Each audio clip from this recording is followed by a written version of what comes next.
क्या बकवास जगह है यार ये बाजार। और वो देख डॉली भैया, फेमस चाय वाले। अरे डॉली भाई एक जल्दी से चाय लगा दो, ऑफिस के लिए लेट हो रहा हूँ। अभी लो।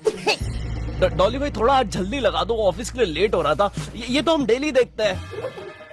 डॉली भाई प्लीज। डॉली भाई बहुत लेट हो गया, नौकरी का सवाल है। बस करो डॉली भाई, आपसे 5 की चाय मांगी थी, 500 का मुजरा दिखा रहे हो, सुबह से शाम कर दिया है। अबे ओ, डॉली का मेन धंधा ही मुजरा है। चाय तो डॉली वैसे ही पिला देता है। लेकिन डॉली नीचे झुक और ले मुंह में डॉली की चाय। डॉली भाई गरम